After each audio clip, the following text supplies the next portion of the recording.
Kenyatta in Redlands, California. Hey, Kenyatta, what's on your mind today? Hi. I hope you're doing well, and I wanted to tell you first that I had a very interesting conversation with a friend of yours a few days ago by the name of Michael Medved. He had some very nice things to say about you. Oh, sweet. And Michael and I have debated many times over the years. He said that, and I'll send Danielle the audio. Maybe we can talk about it next week sometime. But unfortunately, that is being trumped by the murder, as you probably know, of this young man in Chicago. And there's so many things running through my mind. You know, it's ironic that he was killed right about the same time as Tamir Rice. Mm-hmm. And between the two of those youngsters, it doesn't make 30 years old if you add their two ages together. Yep. How an officer stood over this child and emptied a clip, and apparently, from reports I've read, was about to reload. Right. And there isn't... Was in the process of reloading when he was stopped by another officer. Yeah. This is what I'm going to say, and I'm going to try to be as diplomatic about this as I can. I have said this to you before. You know, sometimes I feel like I'm Tom Hanks in Groundhog Day because, I'm not a one-trick pony. I'm interested in the election and what's happening in Syria and world events, but every time I turn around, this continues to happen. It seems that you and I are over and over again talking about these events. And I said this to you before. I am absolutely amazed at how mollified Black Americans are. But I do believe that at some point we will reach a point of critical mass. I have said before that, I thought that maybe if white people could put themselves in this situation, but I'm more and more becoming convinced that maybe it's white privilege, that white people are incapable of doing so.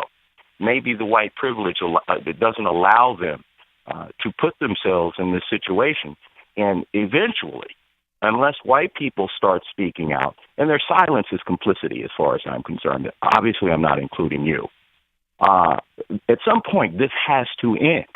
Yeah. There's reasons why the FBI will not keep statistics in police departments across this country. We've talked about this before, too. Don't keep statistics on these shootings.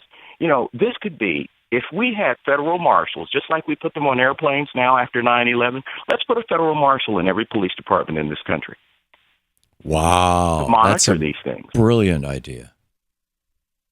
That's an absolutely brilliant idea. By the way, in terms of tipping points and white people and all these kind of things, I think that we're sort of at a microcosm of or what's the way to say it?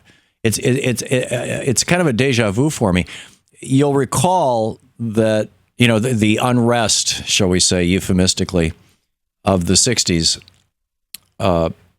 Not just the anti-war unrest, but the racial unrest, and how that, and particularly Bloody Sunday, the Edmund Pettus Bridge and all that was a shock to white people in America. They watched live on national television as black people were beaten by cops on horseback with wielding bats that were wrapped with barbed wire, and it shocked them so much that there was broad support across the United States in the white community for the Civil Rights Act and the Voting Rights Act. And it was because it was televised.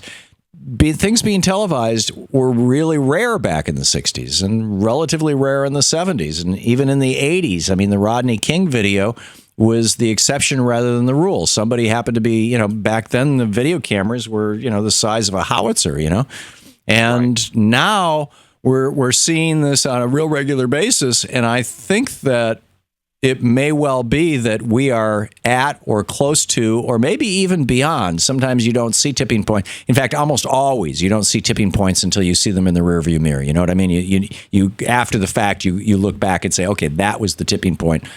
That we have reached the tipping point where white people in this country get it, that black people in this country have been, and not just African Americans, Hispanics, Native Americans, people of color in general, but in particular African Americans have been the historic, centuries-long victims of oppression and maltreatment to say the very least. but that it's going on an ongoing basis, day after day in America. And that seems to me like a tipping point. And I think your suggestion to put a federal marshal into every major police department in the country, or some equivalent of that, if the Justice Department, it's like, Bobby Kennedy ordering the National Guard down to take on Lester Maddox and George Wallace. We need some sort of federal equivalent of that. And we're sort of doing a piecemeal. I mean, the Justice Department sent somebody out to investigate what's going on in Chicago. They had sent somebody out to investigate what's going on in Minneapolis. They sent somebody to Ferguson. It's beginning to happen. The question is, will that momentum continue into the next presidential administration? And a lot of that's going to depend on whether we get a reactionary Republican elected or whether we get a Democrat elected, frankly. Well, Tom, I'll channel my hero Malcolm X and words he said in his speech, "The Ballot or the Bullet." Yeah. Anytime you have to go around singing "We shall overcome," your government has already failed you. Yeah. Yeah. I don't disagree. But that doesn't mean it's not redeemable. Let's hope so. Yeah. Yeah. There you go. We are both eternal optimists, Kenyatta. I hope, anyway. Wait, step by step. Kenyatta, thanks a lot for the call, and I wish you and your family the very happiest of Thanksgivings. Same to you, Tom. Thank you very much. To watch more clips from our programs, hit the Watch More Videos button over here. And please be sure to hit the handy-dandy subscribe button so you'll always be up to date. Tag, you're it.